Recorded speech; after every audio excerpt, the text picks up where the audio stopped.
পূর্ব বর্ধমান জেলার কেতুগ্রাম 2 এর সিটি ব্লকে এমন একটা সুন্দর মন্দির আছে, সেদিন না গেলে জানতেই পারতাম না। এটা শুধুমাত্র একটা মন্দির না, এটা একটা শক্তিপীঠ। নাম অট্টহাস শক্তিপীঠ। এটি নিরল গ্রাম পঞ্চায়েতের দক্ষিণ ডিহি গ্রামে অবস্থিত।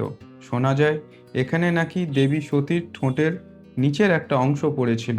জঙ্গল ঘেরা নিরিবিলি শান্ত পরিবেশ এখানে। চারিদিকে শুধু পাখিদের কিচিরমিচির আওয়াজ। দিনটা ছিল 21শে মার্চ। আমরা কেতুগ্রামের গোমাই গ্রাম থেকে একটা টোটো রিজার্ভ করি, দুপুরে খেয়ে দিয়ে বেরিয়ে পড়ি। যাওয়ার রাস্তাটা খুবই সুন্দর। গ্রামের আঁকা বাঁকা রাস্তা, মাঝখান দিয়ে রাস্তা বেরিয়ে গেছে। দুপাশে সবুজ ধানের ক্ষেত, চোখ দুটো জুড়িয়ে যাচ্ছিল দেখতে দেখতে। সবুজ ধানের ক্ষেত দেখতে আমার বরাবরই ভালো লাগে। টোটোতে ছিলাম আমি, বাবা, মা আর আমার বউ। এখন আমরা যাচ্ছি অট্টহাস তলায়। তো আমি, মাম্পি, মা আর বাবা যাচ্ছে, একসাথেই যাচ্ছি আমরা। আর দুই পাশে সবুজ ধান ক্ষেত, সাধারণ সুন্দর দেখতে লাগছে। আর গ্রামে সে মাঝ রাস্তা দিয়ে যাচ্ছি, একদম ঠান্ডা ঠান্ডা হাওয়া। কালকে তো বৃষ্টি ভালোই হয়েছে, দারুণ লাগছে। চারজন 1 ঘন্টার মধ্যে আমরা পৌঁছে গেলাম অট্টহাস মন্দিরের সামনে। আর আপনারা যদি কলকাতা বা অন্য কোথাও থেকে আসতে চান এখানে, তাহলে সবার সামনে আপনাকে আসতে হবে কাটোয়া রেলওয়ে স্টেশনে। সেখান থেকে কাটোয়া বাস স্ট্যান্ডে এসে বাসে চেপে চলে আসুন নিরল বাস স্ট্যান্ডে। তারপর সেখান থেকে একটা টোটো ধরে চলে আসুন মন্দিরের সামনে। টোটো নেমে 15 থেকে 20 টাকা। কাটোয়া থেকে সরাসরি বাসে আসতে পারেন এখানে, তবে সরাসরি বাসের সংখ্যা খুবই কম। টাইম টেবিলটা আমি স্ক্রিনে দিয়ে দিলাম।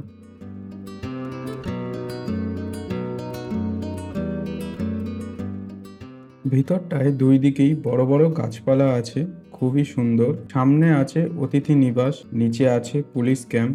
দেখলাম এখন যেহেতু ভোটের বাজার, তাই কেন্দ্রীয় বাহিনী আছে ক্যাম্পে।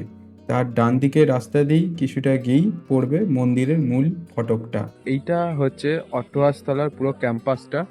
এই দেখুন, এইটা হচ্ছে মহাতীর্থ অট্টহাস সতীপীঠ। আর এইটা হচ্ছে জুতো রাখার ঘর। এইখানে আমাদের হচ্ছে জুতো খুলে তারপর হচ্ছে ঢুকতে হবে ভেতরে। আর এইটা হচ্ছে সামনে হচ্ছে মূল ফটক, এর ভেতরেই আছে মূল হচ্ছে মন্দিরটা। মূল ফটকের সামনে দিয়ে না ঢুকে আমরা ডান দিকে বাগানবাড়ির রাস্তাটা ধরলাম। খুবই সুন্দর রাস্তাটার চারপাশ, কত রকমের গাছ আর চারিদিকে পাখির কিচিরমিচির আওয়াজ। সত্যি মনটা জুড়িয়ে গেল। কিছুক্ষণ হাঁটতে হাঁটতে সামনের দিকে এগোনোর পর দেখলাম একটা মন্দির। নাম কালিকা মাতার মন্দির। বাঁদিকে শ্রীরামকৃষ্ণ, ডান দিকে মা শারদা, মাঝখানে আছেন মা কালী। মন্দিরটা দেখে সামনের দিকে এগিয়েই ডান দিকে দেখলাম পঞ্চমুণ্ডির আসন। পঞ্চমুণ্ডিটা কে, তার মানেটাই বা কি আমি বুঝলাম না। কেউ জানলে কমেন্ট করে জানাবেন।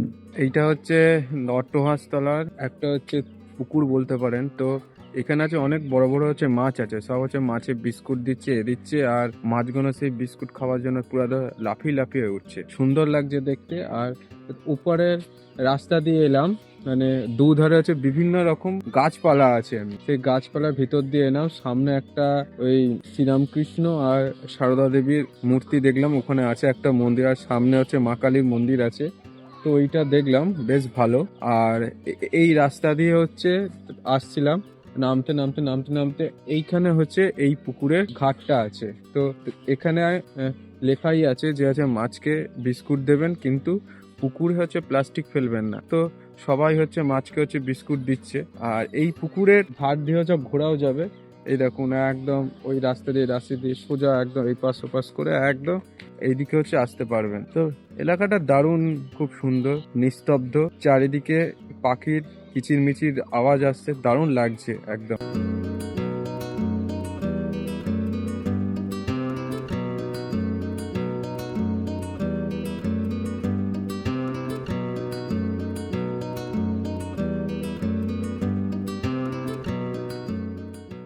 দর্শন করে নিলাম মহাতীর্থ অট্টহাস সতীপীঠ।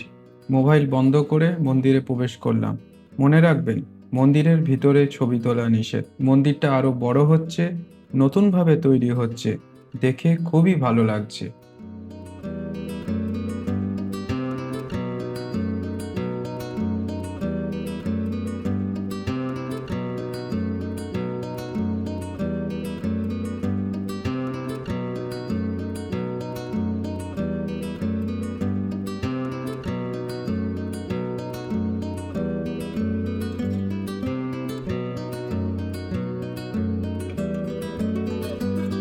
আমি এখন দাঁড়িয়ে আছি অট্টহাস মন্দিরের ভেতরে এসে দাঁড়িয়ে আছি। তো সামনে হচ্ছে ওই অট্টহাসের সতীপীঠের মেন মন্দিরটা, আর সামনেই হচ্ছে নাট মন্দিরটা আছে, আর ওইদিকে হচ্ছে রন্ধনশালা। আর এখানে লেখা আছে দেখে কুপন ছাড়া ভোগ ঘরে হচ্ছে প্রবেশ নিষেধ। যদি আপনারা ভোগ খেতে চান তাহলে 10টা থেকে 11টার মধ্যে আসবেন। তো তো কুপন পাওয়া যায় এখানে, তো 50 টাকার বিনিময়ে হচ্ছে কুপন পাওয়া যায়, সেই কুপন দিয়ে হচ্ছে তারপর হচ্ছে খেতে পারবেন এখানে ভোগ।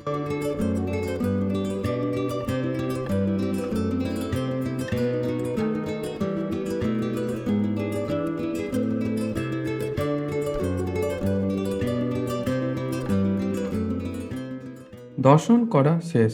এবার বাড়ি ফেরার পথে দেখে নিলাম 51 পীঠের এক সতীপীঠ বহুলা দেবীর মন্দির।